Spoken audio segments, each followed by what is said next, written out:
Selamat pagi Bapak, Ibu, dan Saudara yang ada di rumah, Jemaat GPD Situbondo atau pendengar yang lain.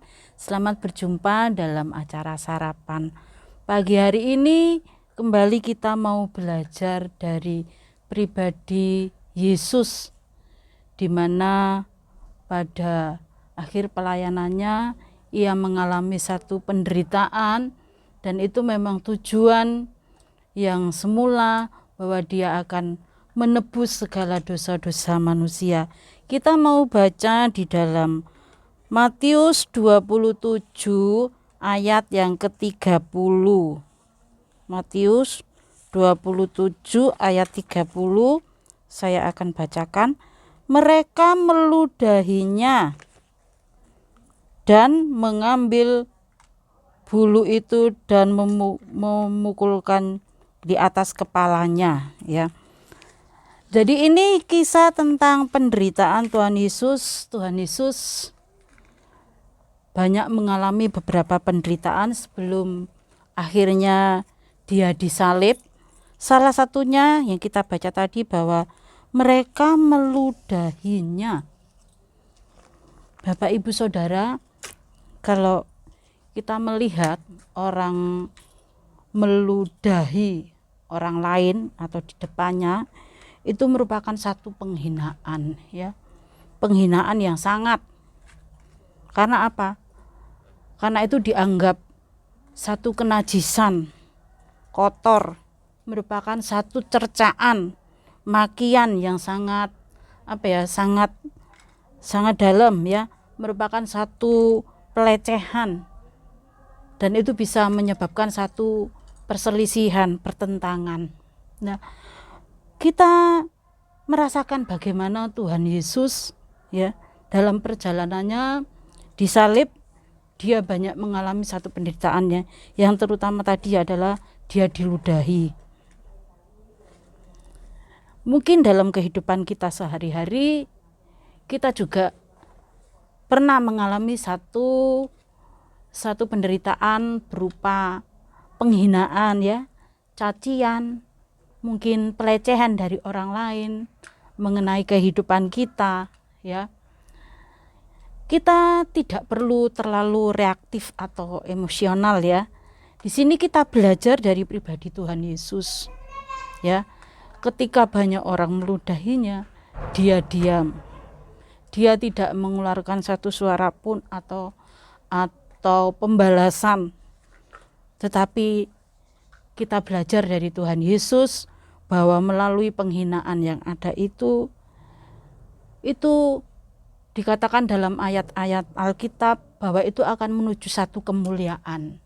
Kita lihat pribadi Yesus sendiri, ya, setelah dia menderita, disalib, dia mengalami kemuliaan, dia dimuliakan. Demikian juga itu kita rindukan dalam kehidupan kita.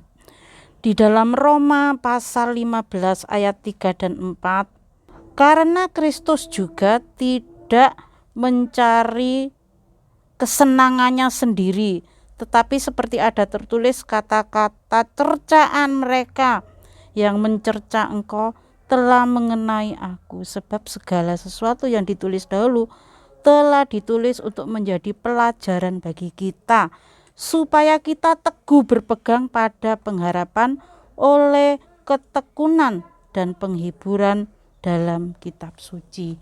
Nah, ini Bapak Ibu dikatakan bahwa apa yang dialami Tuhan Yesus atau apa yang mungkin kita alami, satu penghinaan, ya. Kalau mungkin kita berbuat salah, yaitu mungkin kita berhak, ya, dihina, dicerca. Tapi kalau kita dengan yakin melakukan sesuai dengan firman Tuhan, kita masih dihina, kita masih dicerca, ya. Dikatakan di sini kita mau belajar, ya. Dikatakan di Roma tadi menjadi pelajaran bagi kita, ya. Apa yang dialami Tuhan Yesus menjadi pembelajaran bagi kita untuk meneguhkan, bahkan memberikan penghiburan kepada kita di saat kita mengalami satu kondisi yang terpuruk, ya. Banyak sekali mungkin hinaan yang pernah kita terima, ya, karena kita berpegang kepada Tuhan Yesus, karena kita menuruti firman-Nya, maka kita mungkin dicibirkan oleh orang lain. Tapi kita mau lihat bagaimana sikap Yesus yang harus kita tiru pada saat dia dicerca. Satu, yaitu Tuhan Yesus tidak menghindar dari hinaan atau cercaan. Itu bisa kita baca dalam Yohanes 12 ayat 27 sampai 28. Jadi dia tidak menghindar ya. Saya bacakan, sekarang jiwaku terharu dan sekali yang akan ku ketahui, Bapa selamatkanlah aku ya. Jadi Tuhan Yesus tidak mau luput dari apa yang harus dia alami ya, saudara-saudara. Kalau mungkin kita mengalami pencobaan, kita sering berdoa, ya Tuhan lalukan masalah ini. Tapi Tuhan Yesus tidak menghindar dari penderitaan yang akan dia alami. Dia tidak minta diluputkan, tapi dia tanggung semuanya karena dia tahu ada di balik itu ada kemuliaan yang akan dia terima. Lalu pelajaran yang kedua yaitu dia tidak membalas, tapi menerima semuanya itu.